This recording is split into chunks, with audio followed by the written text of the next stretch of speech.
गायन है चढ़े तो चाखे प्रेम रस, गिरे तो चकनाचूर। अब ये गायन किस आधार से बना? बाबा इसका रहस्य सुनाते हैं कि मैं तो तुम बच्चों को राजा बनाने आया हूँ, और जो मैं आकर के ज्ञान देता हूँ वो राजा बनने का देता हूँ। और जब उस ज्ञान को आप धारण करते जाते हो तो धीरे धीरे इतना ऊंचा चढ़ जाते हो, इतना लायक योग्य बन जाते हो, जो आप राजा बनने के करीब उसके अनुसार तैयार हो जाते हो। और अगर वो नहीं धारण करते हैं, लापरवाही करते हैं, तो फिर एकदम पुरुषार्थ नीचे गिर जाता है। तो फिर तो क्या बनेंगे? फिर तो चकनाचूर, जैसे कोई 5 मंजिल तक चढ़ जाए और फिर अचानक गिर जाए लापरवाही से, तो फिर उसकी हालत क्या हो जाती है। पर उसके लिए बाबा हम बच्चों को ध्यान भी खिंचवाते हैं ताकि हमारा पुरुषार्थ आगे की ओर बढ़ता रहे। तो बाबा ने कहा सिविलाइज्ड बनो, अर्थात अपनी दृष्टि को बहुत शुद्ध रखो। बस कर्म इंद्रियों में चलाएमानी नहीं आने दो। ऐसी बात बाबा नहीं सुनाता जो हो नहीं सकता। कई समझते हैं इतनी ऊंची मंजिल तक पहुंचना बड़ा कठिन है, हमारे बस का नहीं है। फिर तो भगवान कहता ही नहीं। वो मालूम है उसको ये मेरे बच्चे हैं और ये कलयुग का समय है, पर बाबा उसकी हमें इतना सहज पुरुषार्थ करके विधि सुनाता है पुरुषार्थ की, कि कैसे आप अपने अंदर अपनी वृत्ति को शुद्ध बनाओ, सिविलाइज्ड बनो। माना शुद्ध सोचो, शुद्ध देखो, पवित्र देखो। कर्म इंद्रियों की चंचलता अच्छी नहीं है। आज देखो मनुष्य क्या जो मर्जी देखता है, जो मर्जी सुनता है, जो मर्जी बोलता है, फिर परेशान भी अपने आप से खुद हो जाता है।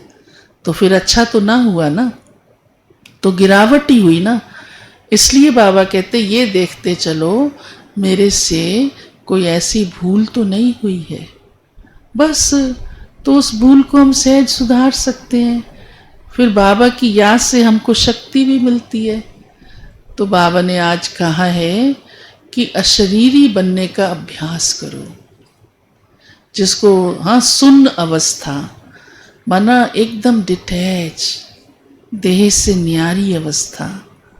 मैं बिंदी आत्मा हूँ। कितना आनंद आता है उसमें आत्मा को ना, बहुत आनंद आता है।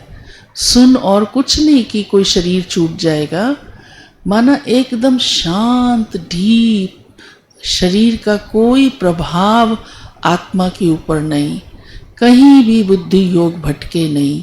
ये है अशरीरी बनना।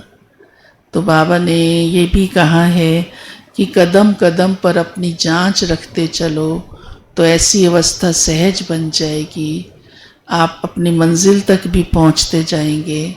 बस यही ध्यान रखो कि मुझ आत्मा की वृत्ति कैसी है, मेरा देखना सिविल है, मैं कुछ गलत देखती तो नहीं हूँ। आत्मा देखेंगे ही नहीं तो चिंतन भी नहीं चलेगा। ये अपने ही हाथ में होता है। कईयों का देखो ध्यान ही गलत चीज़ों की तरफ ज़्यादा जाता है, तो कैसे सिविलाइज्ड बनेंगे? फिर चिंतन भी वही चलता है, जो देखा वो सोचेंगे, जो सुना वो सोचेंगे। तो बाबा कहते ये चेक करो, और देह अभिमान के कारण कोई पाप तो नहीं हुआ।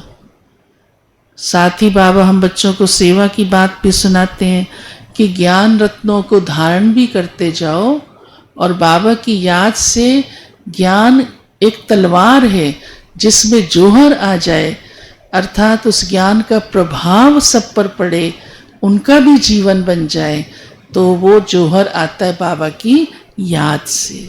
तो दोनों बातों का ध्यान रखने से अपना जीवन भी महान हो जाता है और दूसरों के जीवन को भी महान करना सहज हो जाता है।